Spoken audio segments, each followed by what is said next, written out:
Now, the moment we all were waiting for, I invite the Honorable President of India, Srimati Draupadi Murmu ji, to give her Chief Guest address.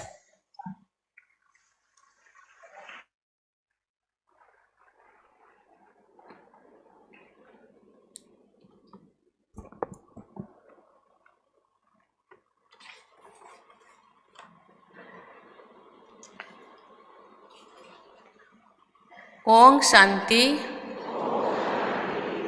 Om Shanti,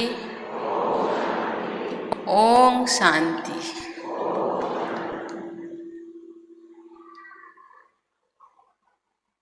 इस समारोह में प्रमुख रूप में उपस्थित मंच में विराजमान राज्य सरकार के मंत्री श्री बी.डी. कल्ला जी, ब्रह्मा कुमारी संस्था के अतिरिक्त महासचिव राज्यगी ब्रजमोहन भाई जी, ब्रह्मा कुमारी संस्था की संयुक्त मुख्य प्रशासिका राज्यगिनी मुनि बहन जी, राज्यगी मृत्युंजय भाई जी, राज्यगिनी सुषमा बहन जी, राज्यगी करुणा भाई जी, ब्रह्मा कुमारी राज्यगी ब्रजमोहन भाई जी, ब्रह्मा कुमारी परिवार के सभी राज्यगी भाइयों और बहनों, देवियों और सज्जनों, पहले नया साल 2023 की बहुत बहुत बधाई, बहुत बहुत शुभकामनाएं। पहले वर्ष सितंबर में मेरा यहाँ आने का कार्यक्रम था, लेकिन अपरिहार्य कारणवश उस समय में आप सबके बीच उपस्थित नहीं हो सकी। इसलिए आज आप सबके बीच आकर मुझे अत्यंत प्रसन्नता हो रही है।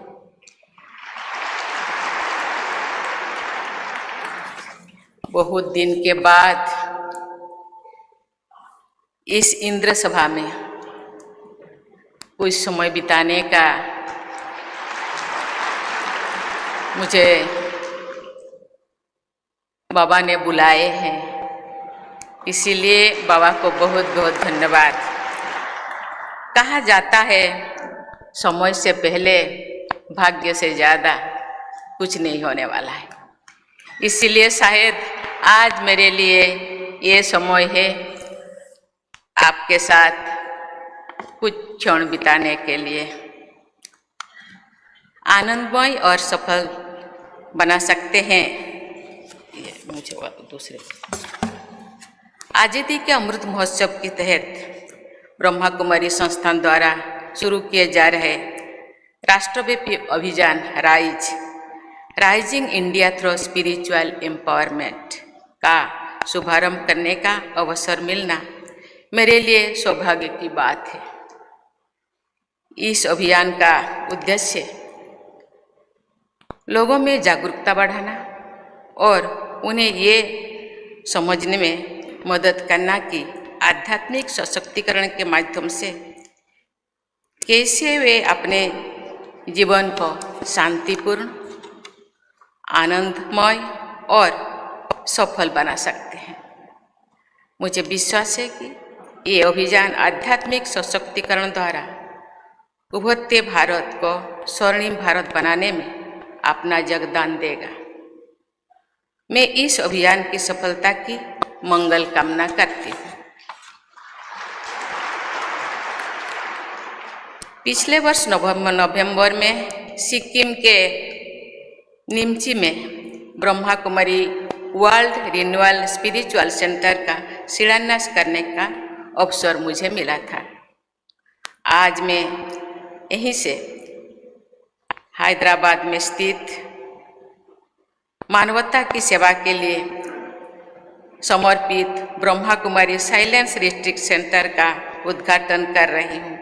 मुझे विश्वास है कि ये साइलेंस रिट्रीट सेंटर आध्यात्म के माध्यम से हैदराबाद और आसपास के क्षेत्र के निवासियों के सामाजिक उत्थान में सहायक होगी। इंदौर में प्रजापिता ब्रह्मा कुमारी ईश्वरीय विश्वविद्यालय के ऑडिटोरियम, स्पिरिचुअल आर्ट गैलरी और साधना कुटीर का शिलान्यास करके मुझे प्रसन्नता हुई है। मुझे विश्वास है कि इन सुविधाओं का निर्माण कार्य पूर्ण हो जाने पर इन केंद्रों पर आने वाले लोगों को सहूलियत होगी। देवियों और स्वजनों, भाइयों और बहनों, इस धरती पर प्रत्येक मनुष्य मानसिक शांति चाहते हैं और उसके लिए प्रयास भी करता है।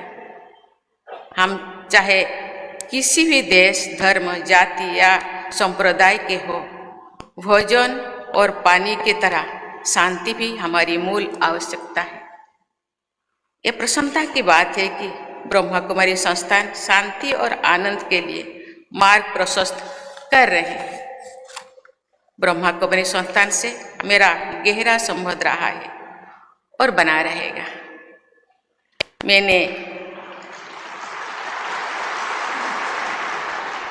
इस संस्थान में राज्य की पद्धति सीखी।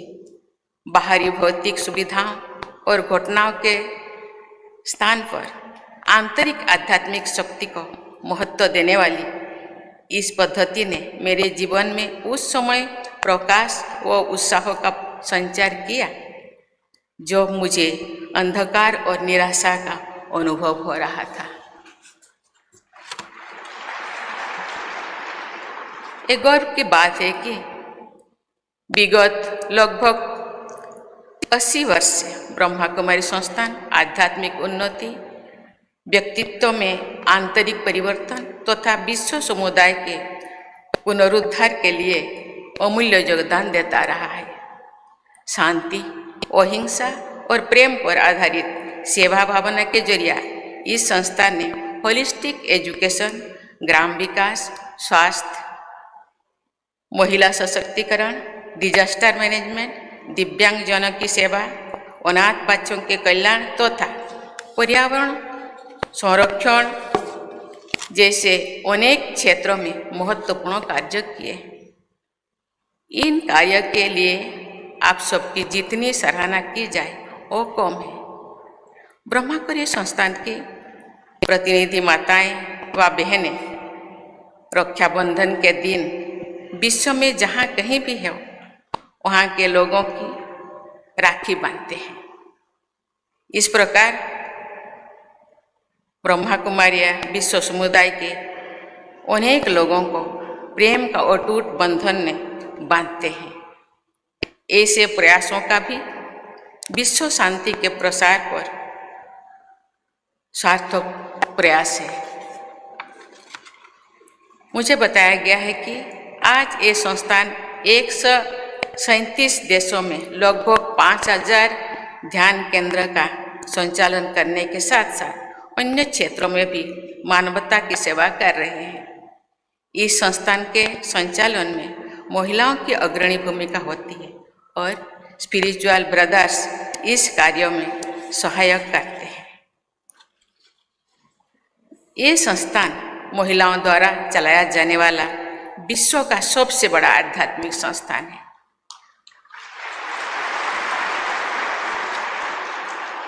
ब्रह्मा कुमारी संस्थान की सफलता ये सिद्ध करती है कि अवसर मिलने पर महिलाएं पुरुषों के बराबर या शायद उनसे भी बेहतर काम कर सकते हैं। परम पूज्य पिता श्री ब्रह्मा बाबा ने जिस सोच के साथ महिलाओं को अग्रणी भूमिका दी, उसी सोच की ओर अधिक आवश्यकता आज के विश्व समुदाय को है।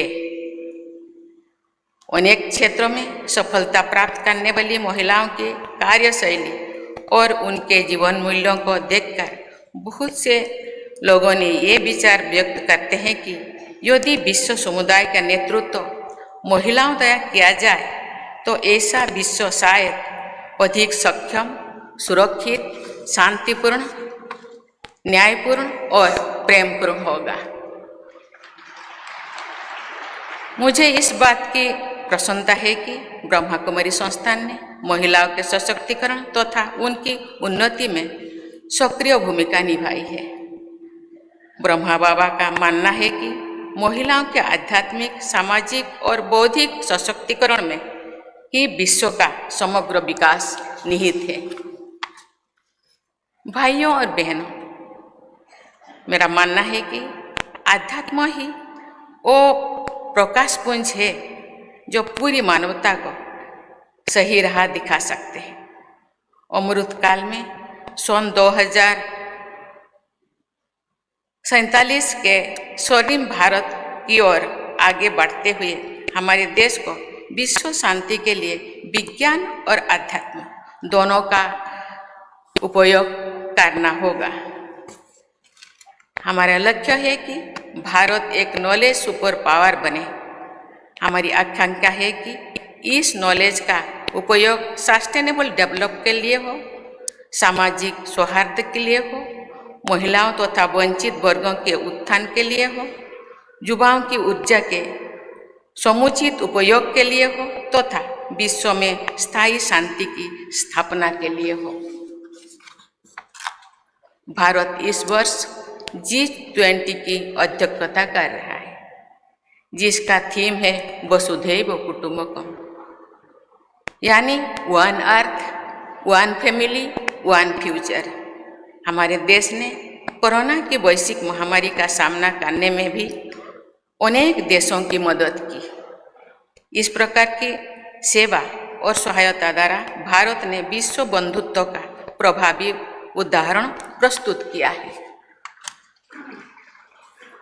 विश्व कल्याण का यही भावना गीता में स्थान स्थान पर दिखाई देता है। एक अध्यात्म में, एक अध्याय में भारत में जो युद्ध क्षेत्र में भगवान श्री कृष्ण ने अपने प्रिय भक्तों के लक्षण जब समझाते थे, भगवान कहते हैं कि उन्हें ऐसे भक्त सर्वाधिक प्रिय लगते हैं जो सर्वभूत हिते रहता, अर्थात सभी प्राणियों के हित में निरंतर कार्यरत रहते हैं। भाइयों और बहनों, आज हमारे सामने जलवायु परिवर्तन के कारण अस्तित्व का खतरा मंडरा रहा है। कोविड-19 महामारी ने भी जलवायु परिवर्तन के व्यापक प्रभावों का उजागर किया है। पर्यावरण का संरक्षण भी एक तरह से आध्यात्मिक सशक्तिकरण ही है, क्योंकि स्वच्छ और स्वस्थ का वातावरण हमें शांति प्रदान करते हैं। पर्यावरण और अध्यात्मों का ये परस्पर संबंध हमारे लिए नई बात नहीं है। हम सदियों से पेड़ों, पहाड़ों और नदियों की पूजा करते आ रहे हैं। भगवान बुद्ध ने शांति की खोज एक वृक्षों के नीचे ही की थी। अनेक ऋषि मुनि पहाड़ों पर, गुफाओं और कंदराओं में ज्ञान के लिए तप करते रहते थे। अपने जीवन में शांति लाने के लिए हमें पर्यावरण की रक्षा करनी ही होगी। जलवायु परिवर्तन की चुनौती का सामना करने में भारत ने महत्वपूर्ण पहल की है। हमारे देश ने वर्ष 2070 तक नेट जीरो उत्सर्जन वाली अर्थव्यवस्था बनने का लक्ष्य तय किया है। भारत ने green grid initiative, one sun one world one grid की पहल भी की है। पर्यावरण संरक्षण से जुड़ी इन संकल्पों ने हमारे देश को अग्रणी और संवेदनशील राष्ट्र के रूप में प्रतिष्ठा प्रदान की है। भाइयों और बहनों, युद्ध और कलह के वातावरण में विश्व समुदाय समाधान के लिए भारत की ओर देख रहा है। अनिश्चितता के इस दौर में अपने राष्ट्रीय हितों की रक्षा करने के साथ साथ भारत विश्व में शांति के अग्रदूत की भूमिका भी निभा रहा है।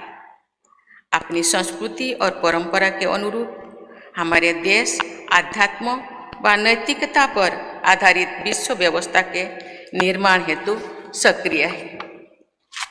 भगवान बुद्ध, भगवान महावीर, आदि शंकराचार्य, गुरु नानक देव, संत कबीर और महात्मा गांधी की शिक्षाओं ने पूरी विश्व को प्रभावित किया है। ओम शांति का मंत्र अधिकांश भारतवासियों के जीवन का हिस्सा रहा है। आदिकाल से ही हम भारतवासी जल, थल, आकाश, वनस्पति आदि सहित सर्वत्र शांति की प्रार्थना करते रहे। दया और करुणा ही भावना भारतवासियों की जीवन मूल्यों में शामिल रही है। भाई और बहनों, मेरी मंगल कामना है कि माउंट आबू से शुरू हुआ ये राइज अभियान सभी देशवासियों को आध्यात्मिक रूप से सशक्त बनाने हुए भारत को भी एक सशक्त राष्ट्र बनाने में अपना योगदान दे तथा पूरी मानवता के कल्याण को संबल प्रदान करे। राजयोगी ब्रजमोहन भाई जी ने बहुत बड़ी बात कही। मैं ब्रह्मा बाबा को नमन करती हूँ और धन्यवाद देती हूँ कि महिलाओं को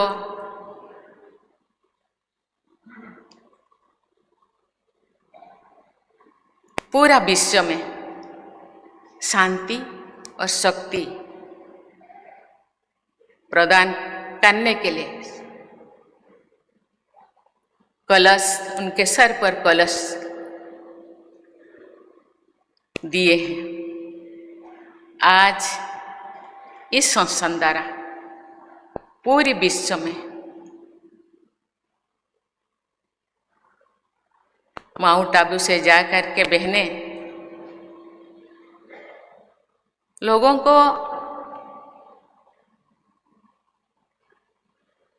लोगों के मूल्यों को, लोगों के अंदर रहने वाला शक्ति को पहचानने के ज्ञान देने के लिए पूरा विश्व में इस तरह के सेंटर बनाकर उन लोगों को जागरूक करने के लिए बहनों को सशक्त बनाए।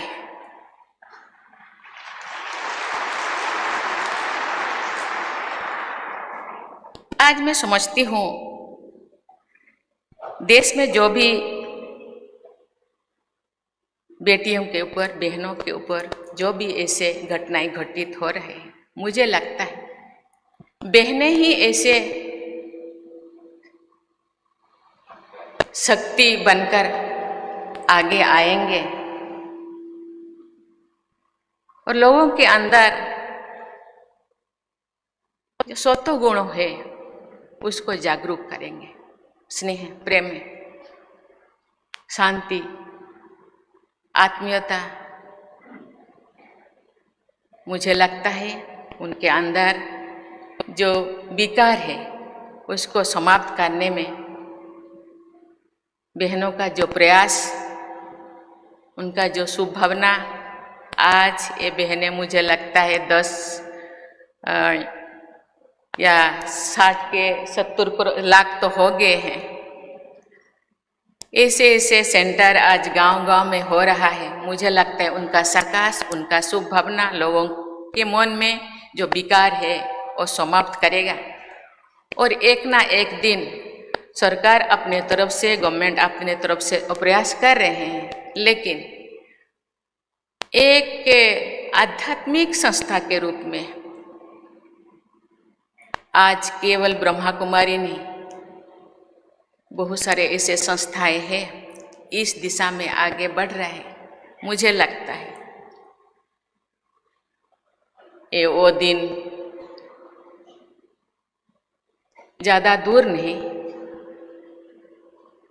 आहिस्ते आहिस्ते लोगों के मन में आध्यात्मिक भाग जागृत हो रहा है पुराण महाभारत कहीं पे भी हम देखें ऐसे घटनाएं घटित हो रहा था। मुझे लगता है अभी ये कलियुग है, ज़्यादा ही हो रहा है। कलियुग का मानसिकता को खत्म करना होगा और सत्य युग को आह्वान करना होगा, और इसीलिए हम लोग सबको प्रयास करना होगा और मन में सद्गुण को हम अपनाना होगा और आगे बढ़ना होगा। थैंक यू, धन्यवाद। जय हिंद, जय Om Shanti. Join Power of Sakash. Please subscribe कीजिए Power of Sakash YouTube channel and press bell icon ईश्वरीय महावाक्यों के लिए, महारथियों की पावरफुल क्लास और कमेंट्री सुनने के लिए। ओम शांति।